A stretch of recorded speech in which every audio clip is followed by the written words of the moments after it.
Excellencies, distinguished guests and delegates, welcome to the 22nd IISS Shangri-La Dialogue.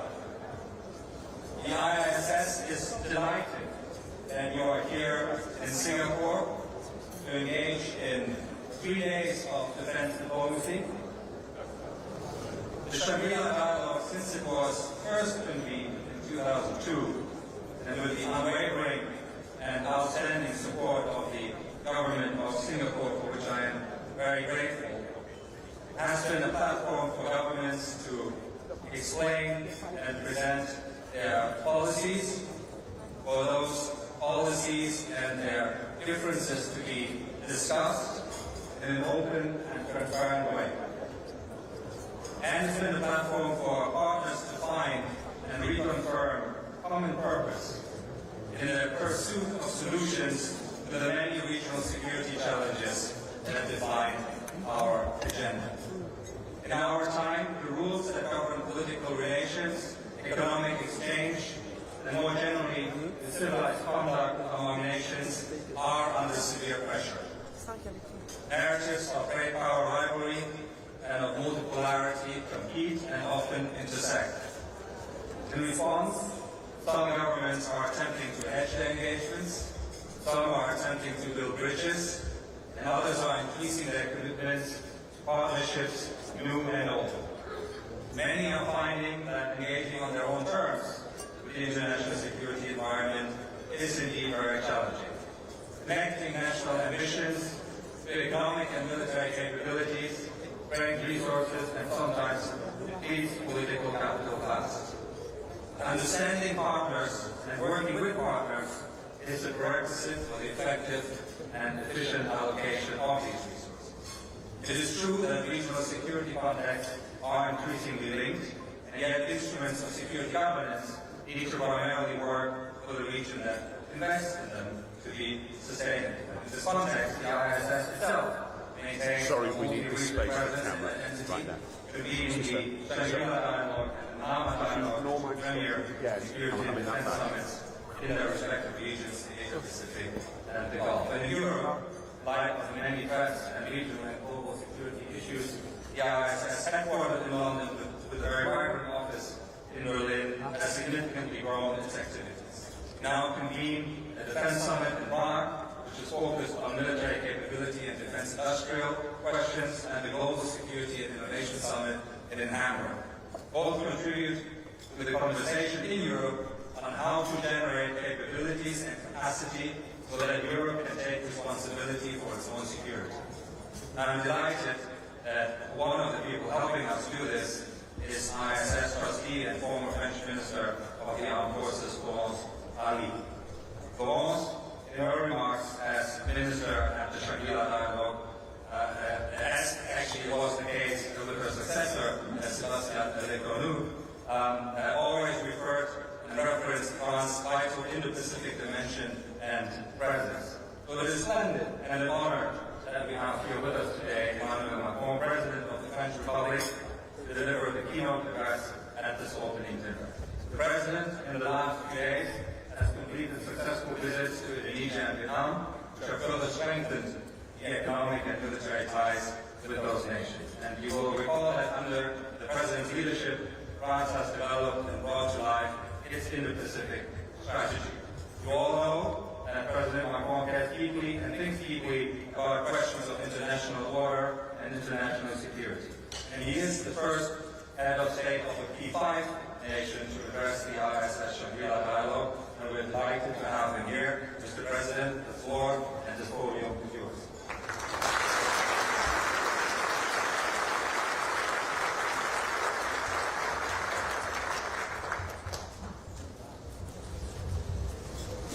Thank you very much, Chairman. Presidents, Prime Ministers, Prime Minister dear Lawrence, Ministers, Members of Parliament, Ambassadors, Generals, ladies and gentlemen. I want first to thank Prime Minister of Singapore for his hospitality and commitment to strategic partnership with France. And thank you for offering me this opportunity thank you to ISS for the opportunity to address very important forum for security in Asia and beyond. And I have to say, I received the invitation for your predecessor, Lawrence, in 2018. And I have to confess this evening that I'm not sure I was so right to procrastinate. Because for sure, it would have been easier to come in 2019 and deliver a speech on all these topics. Nevertheless, I'm here in front of you, and I will try to share some convictions. And first, let me tell you why I'm so committed to the region and why France has something to tell. First, and it's most of the time forgotten, because France is an Indo-Pacific player. We have all the sea territories in the region, from Island, Maya to Wallis now, New Caledonia, French Polynesia, and other territories. So more than 1 million inhabitants, French inhabitants live in the region.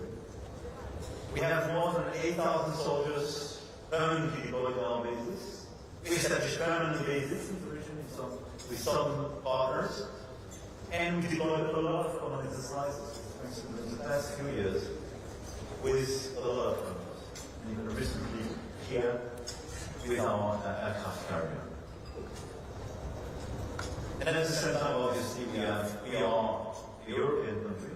And I will reverse my remarks several times about this new special relationship we have to consider between Europe and Indo-Pacific, and European Union and ASEAN.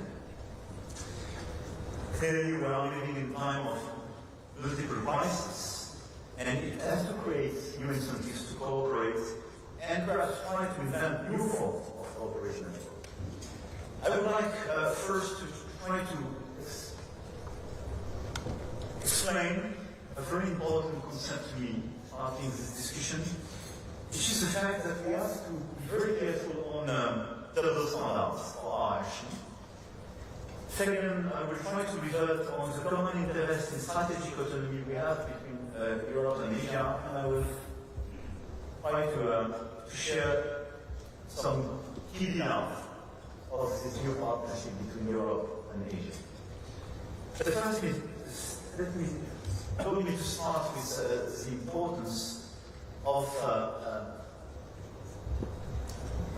not to accept, I would say, the double standards of the current environment. Here we live in this world of multi-crisis. And the big risk is just to look at the crisis at our border and to forget our principles and to forget the fact that all these crises in the world are interconnected. And I say that in a concrete, I have to say, and I want to commend you, Lawrence, and your predecessor, where, for instance, the Ukrainian war was never perceived as a European war. But from the very beginning, you took your responsibility and you were very vocal. But let's be clear, we have several risks of double standards in our current environment. Double standards in Ukraine, for a lot of countries, in Latin, Africa, Asia, here. I hear the narrative, and most of the time what is shared is the sort of equidistance between Ukraine and Russia. And the fact that this is a European conflict, and that we are clearly spending too much energy, too much time, and creating too much pain for the rest of the world with what's happening in Ukraine. Allow me to say this is a total mistake. Because if we consider that Russia could be allowed to take part of the territory of Ukraine without any restriction, without any constraint, without any reaction of the global order, how would you phrase what would happen in Taiwan? What will you do the day something happened in Philippines? There is no settled global order by definition. If we stick to our principles, this is true in Europe, and this is true as well. So what is at stake in Ukraine is our common credibility to be sure that we are still able to preserve territorial integrity and sovereignty of people. No double standard. At the same time, I hear the voice, it is written, as well in Africa and Latin, the Gulf, about the double standard in Gaza, where a lot of things that the Americans and the Europeans are in fact giving the free pass to Israel. And this is a big risk. This is why we did condemn the terrorist attack from the Hamas. We worked very hard with some key partners, and I want to thank them here, to release the hostages. This is a very last one. We do support all the initiatives taken for a ceasefire, and I do thank the efforts made by the United States of America, Egypt, Jordan, Qatar, in that direction. But we do believe that we need a ceasefire. The emergency is for a humanitarian answer.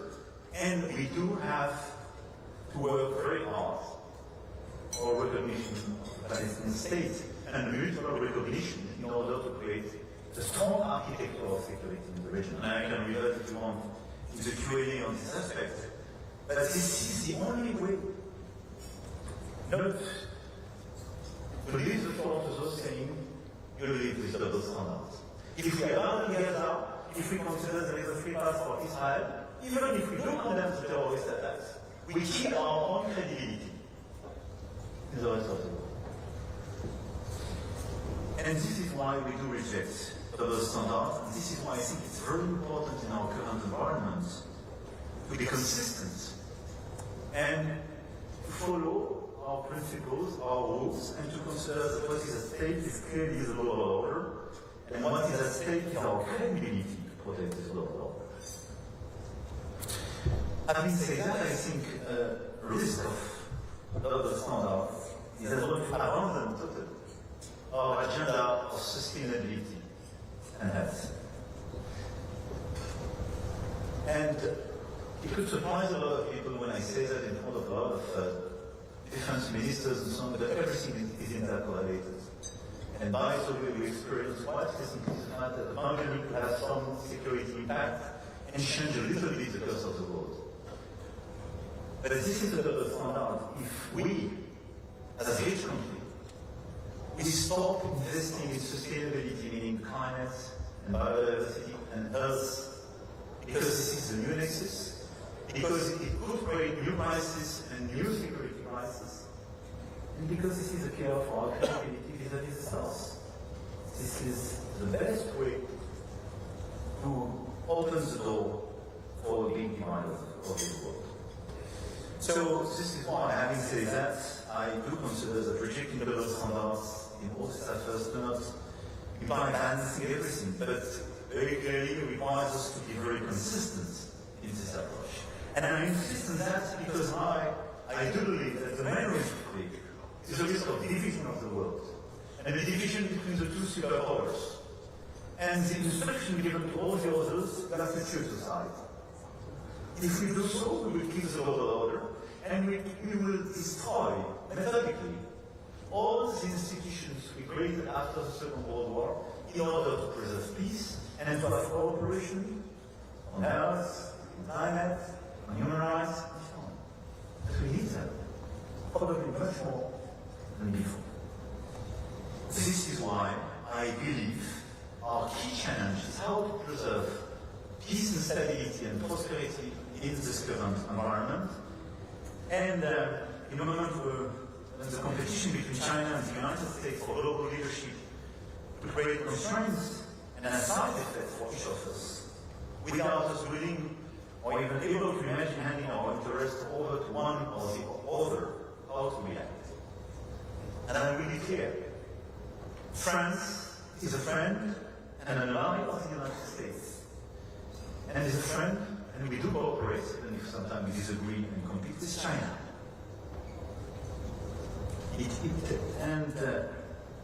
I do intend to remain so, loyal, with the demanding approach of our own interests.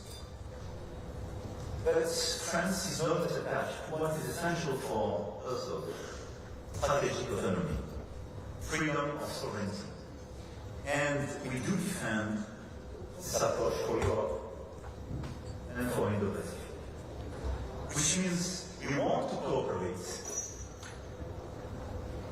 but we don't want to depend. We want to cooperate, but we don't want to be instructed on a daily basis what is allowed, what is not allowed, and how our life will change because of the decision of a single person. And the commitment by France is part of a long-term commitment. It's a singular voice, faithful to a certain idea of peoples and their independence, which General de Gaulle set out in 1966 in his speech in Pantin. And this idea remains the compass of France, and we intend to continue being a force for peace and equilibrium. Having said that, I do believe that Europe and Asia, this is my second point, have a common interest in this very moment. And a common interest follows this line of strategic autonomy. First, because we believe the same challenges. We have the challenge of revisionist countries that want to impose, under the name of spheres of influence, in reality, spheres of coercion. Countries that want to control areas on the fringe of Europe to the archipelagos in the South China Sea, at the exclusion of regional partners, oblivious to international law. Countries that want to appropriate resources, whether fishing or mineral, and roll out others for their benefit. Countries that want to impose on free countries their foreign policy choices or prejudice their allies. No way for this field of coercion. Second, we have the challenge of terror, an enduring mutual grievance that remains also present, and we saw it very recently again in the region. And it is compounded by the alarming propensity of countries to resort to force, including between heavily armed states, as we saw it as well very recently. Third, we live in a time of a potential erosion of long-time alliances, with credibility and clout is under threat. Alliances, by the element of balance they brought, had been essential to maintain stability in Europe and Asia. And the sense that their promise might not be ironclad is ushering in a new instability. We see it every day. And the credibility of the alliances, which is to be confirmed, is a very important point of stability. Fourth, we have now a big risk of nuclear proliferation. This is why the situation in Iran is so critical. And this is why we do consider that the work which is being done by the United States of America in Iran is so critical. And this is why, especially the E3, wants to be a reliable and consistent partner in order to avoid any type of nuclear proliferation in Iran. Because it would trigger all sorts of justification to proliferate elsewhere with a domino effect. But let's be clear, the situation is very challenging as well in Europe. When Ukraine, the country that announced nuclear weapons in 1991, is the one that Russia is repeatedly invading, how could there not be the second start? When the DPRK is developing massive nuclear arsenal unconstrained by China and is now entering an alliance with Russia, a nuclear weapon state, permanent member of the UN Security Council, supposed to act responsibly. How are regional conflicts threatened by the DPRK supposed to act? What can reasonably be on the mind when they order people before anything else than security? In Europe and in Asia, how can mid-sized countries faced with aggressive nations ensure that they won't have to surrender or live in fear? But sure enough, our challenges are not only similar, they are getting increasingly intertwined. They are intertwined because when you look at the situation, during the past few years, I had objected to NATO having any role in Asia. Because for me, and is for North Atlantic. And because I don't believe in being enrolled in someone else's strategic rivalry. But what's happening with North Korea being present alongside with Russia on the European soil is a big question for all of us. And this is why if China doesn't want NATO being involved in Southeast Asia or in Asia, they should prevent clearly DPRK to be engaged on the European soil. All this is happening also at a moment when nations like France and Asian countries are facing issues of scale raised by the development of technology, and I believe in the linkage between these two issues. Our challenges are intertwined because we do face similarities. Whether we are talking about AI or space, scale is of the essence. And in these two critical values technologies, the first to reach scale will be much more competitive and will drive our development. And we can't lose the race. This is why, by the way, we want to team up to Singapore on all these issues, and we have a very strong partnership. But this is how we are clearly linked together in these common challenges. Another race we cannot afford to lose is that of hybrid warfare. With cyber and disinformation, there is a clear attempt to undermine our democracies, our social cohesion, sometimes even our territorial integrity. And all this is done with underlying geopolitical aims. And clearly, this is the same here and in Europe. More generally, as we gear ourselves for future confrontations, we have to make sure that we arm ourselves with the tools of tomorrow, not yesterday's war. And let's be clear, both ASEAN and Europe are impacted by the unpredictability of the new tariff approach and the end of a rule-based order for our trade. And this is something which will impact our prosperity, our capacity to finance our defense force, and something which will request much more cohesion. All these challenges I've just mentioned are the perfect illustration of the fact that we are living in a time where what we have to do is to face these challenges and to take into consideration that both the Europeans and the Asians are much more intertwined than we thought. But the question now is how to act concretely in order to deliver the strategic autonomy agenda. This is a challenge for Europe, this is a challenge for your region, and this is a common challenge. Because this is the only way to preserve freedom, prosperity, and security. Let me start by Europe. We cannot overestimate the depth of the mental revolution brought about by Russia's aggression and the concerns about alliances. But let me be clear, I have advocated for years more independence, more sovereignty, more strategic autonomy for all Europe. Let me be clear, there was doubt in a few years. But in March 2022, the European Union decided very clearly the strategic autonomy agenda.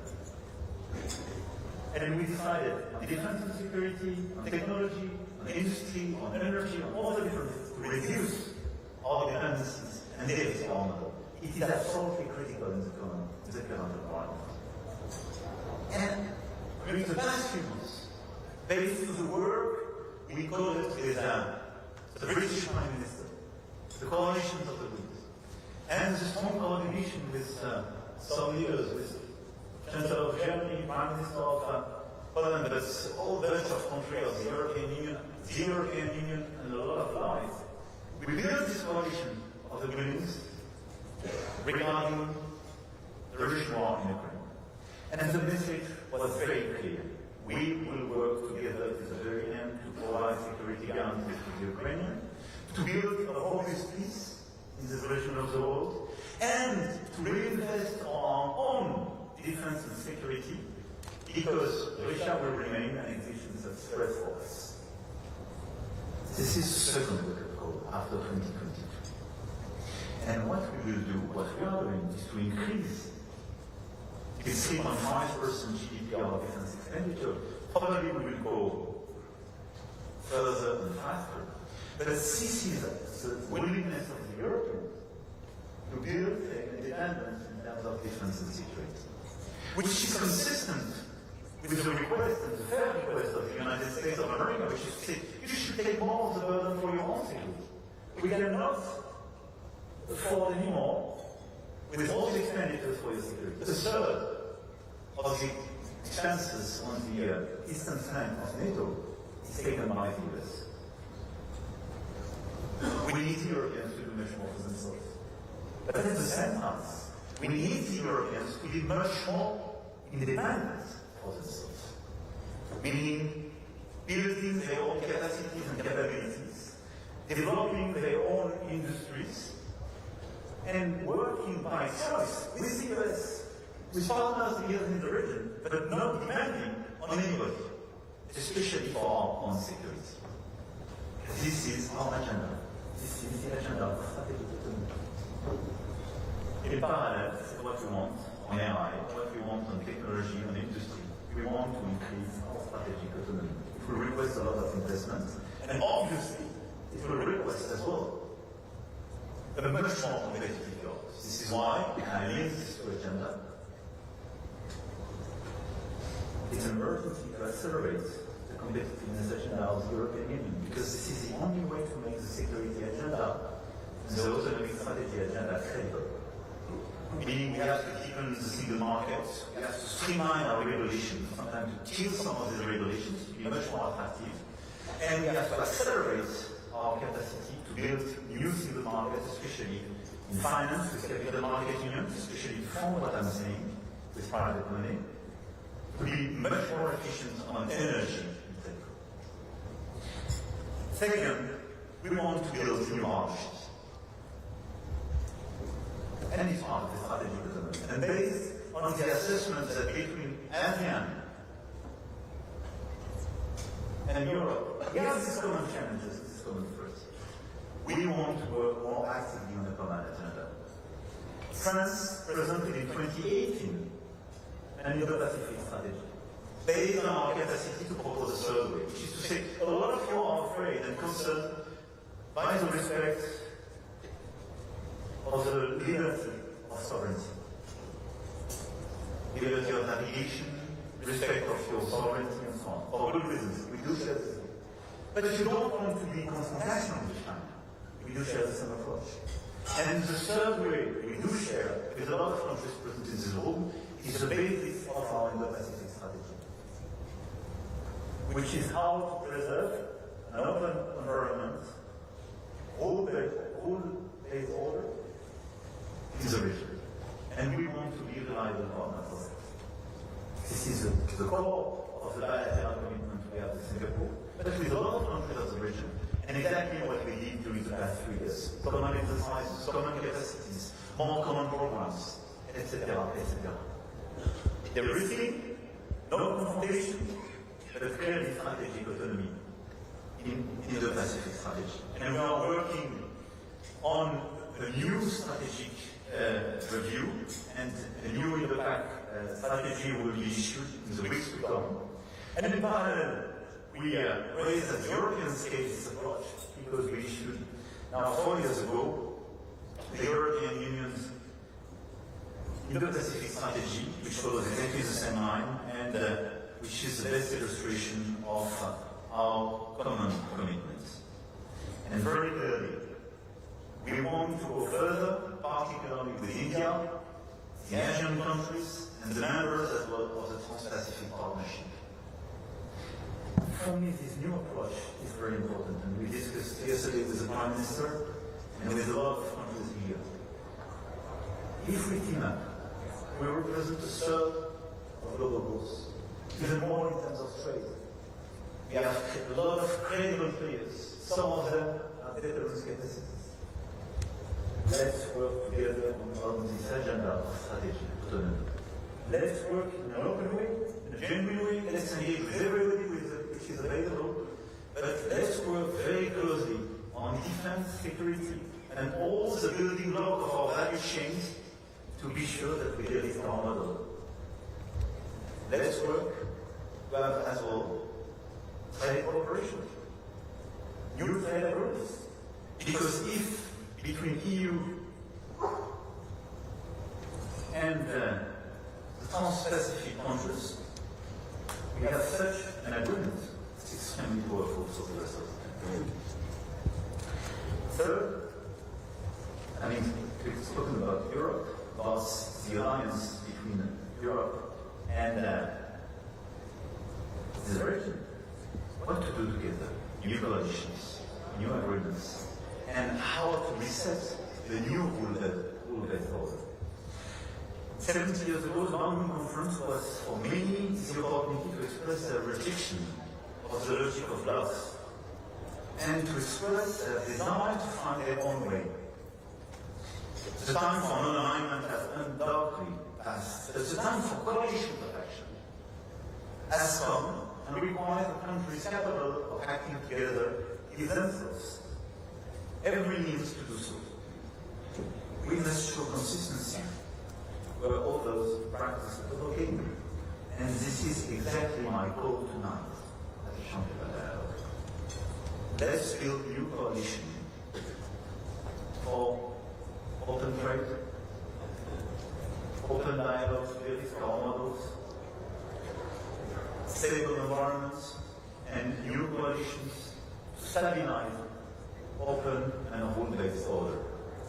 The rules must remain the inviolability of borders, respect for sovereignty, refusal to use force as a means of domination, and we must cultivate a spirit of independence and a desire for cooperation. And saying that, I have a feeling almost to quote the DNA, to describe the DNA of Singapore. But this is exactly what we need. With, in fact, the offer to both the US and China to join such an approach.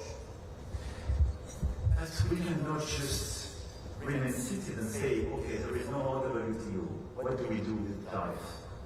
Okay, we are not so sure that there's a full-fledged guarantee in the existing alliance. What do we do? We want to act. We want to preserve our stability, our peace, and our prosperity. So let's work together. Let's build a positive new alliance between Europe and Asia, based on our common norms, on our common principles. Our shared responsibility is to ensure with others that our countries are not collateral victims of the imbalances linked to the choices made by superpowers. Our response must be to relaunch our efforts to develop sustainable trade, respectful of common social and environmental standards, and step by step, the European Union is building this network of new generation agreements. This is what we want to do with Asian countries and CPT. I do believe indeed that based on such an approach, we can deliver very credible and concrete results. And I really believe that based on such an approach, we can convince the others to join us, given our magnitude and our credibility.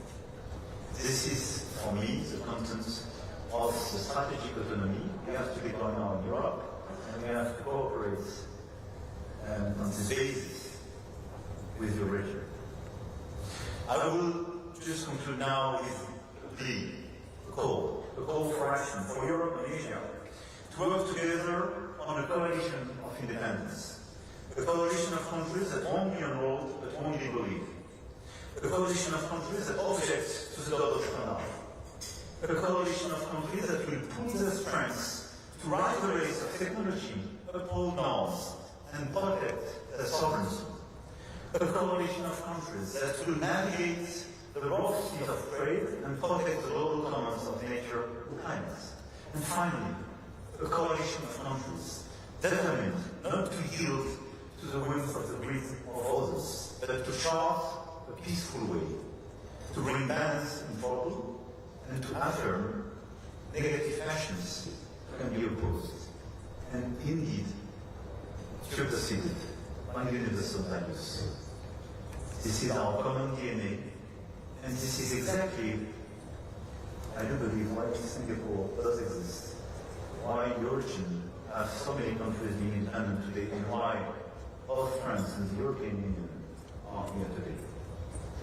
Thank you for your attention.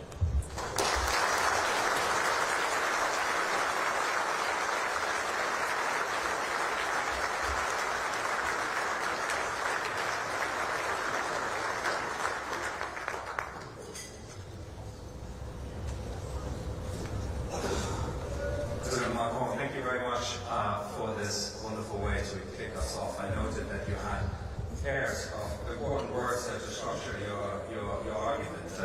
Credibility and consistency that we need to aim for, coercion and conflict that we need to avoid, coalitions and strategic autonomy as means to take on responsibility for our own security and avoid being dependent on others. That's a very rich menu. You have very kindly agreed to take a couple of questions from the audience, and we will do that. And I see first hands already going up.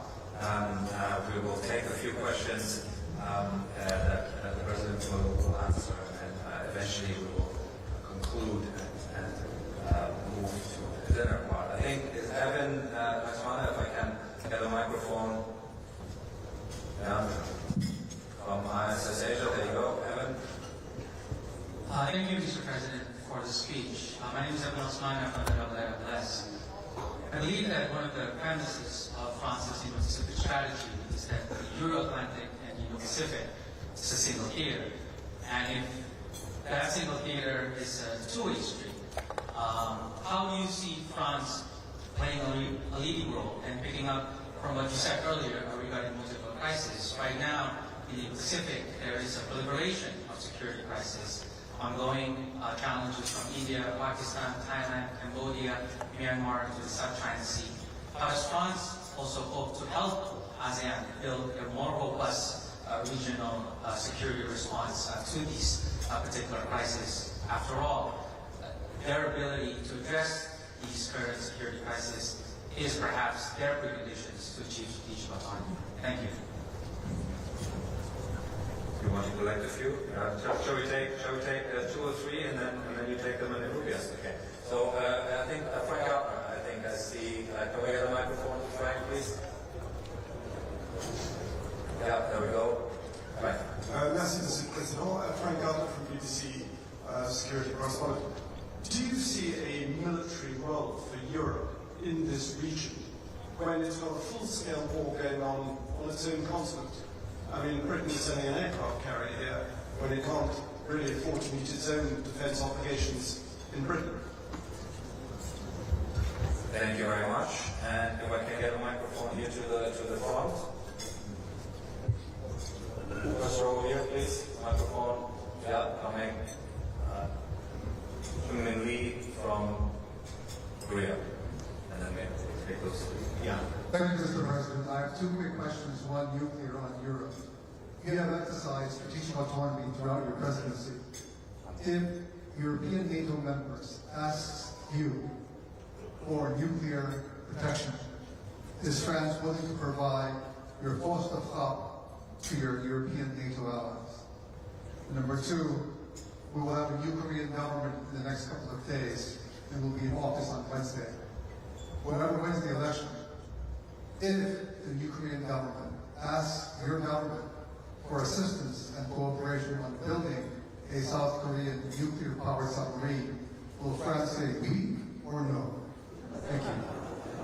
Thank you very much. Let's take those 3 as a bundle, and then we'll return and take a few more. Thank you. I suppose first, by the way, the 2 first questions were quite close with clearly common issues. I would not consider that fixing all the regional crises is a precondition of strategic autonomy, and we have to do both at the same time. And it's true for Europe, and it's true for Asia. Meaning we have to fix what's happening in Ukraine, but in parallel we have to strengthen our strategic autonomy. And you have to do the same. I think for the regional crisis you mentioned, the whole of the European Union and some European countries, when they want or are involved in this crisis, is first to assist ASEAN and the key regional players by their help. This is what we did, for instance, on Myanmar. We had this discussion this morning with Mr. Prime Minister on Myanmar, but the question now is much more at the Myanmar level, even if all the countries of the region did their best to promote the solution. But you're right, that we have a multiplication of crises, and I would add threats. But I would not oppose the capacity of ASEAN to fix these different crises and the necessity to build strategic autonomy. The second remark, referring to your first question, is that we are working with ASEAN regarding the centrality of this organization in the context of our Indo-Pacific strategy with different approaches. First, procurement and capabilities. And we built some very strong partnerships with some key countries of the region, with our Rafale, but as well as submarines and so on. This cooperation is not just commercial cooperation, but it's clearly a strategic one involving a series of clear cooperation. Second, we have common exercise.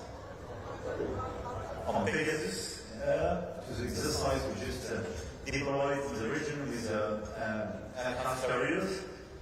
And so we multiply this exercise with several objectives: share operational culture, improve interoperability, but as well provide strategic signals and some deterrence vis-à-vis some key players. And this is the way we can deliver. As for your question, but this is as well a bridge towards the second question on the military credibility of the European integration. Let's be clear. We will never sell what we cannot deliver. And if the elephant in the room is the day China decides a big operation against the country, will you intervene day one? I would be very cautious today, but everybody would be very cautious today. I think all the countries in this room, wherever they live, and in fact everybody. But let me be clear. I think our role is not to be a substitute to anybody, but our role is to work for ourselves to improve our strategic autonomy, meaning our own capacity to protect our soil, but through the cooperation we have to help the Asian countries to do the same for themselves, and to reduce on both sides our dependencies. And we have to do it in a time where there is an increase of the threats and the strategic risks, which is a very important step. I don't underestimate it. But as for the credibility of the Europeans, and perhaps more broadly, I will be very honest with you. It's both the United States of America and the Europeans are unable to fix on the short term of the Ukrainian situation. I think the credibility of both the US and the Europeans pretending to fix any crisis in these regions will be very low. Let's be honest. Because till now, all of us say what happened in Ukraine is a clear violation of international law. What happened in Ukraine is unacceptable. Everything we describe for all the regional threats, not to mention them linked to China. And we are ready to help, finance, to provide capabilities, but we are now ready to sacrifice it is the very last Ukrainian soldiers.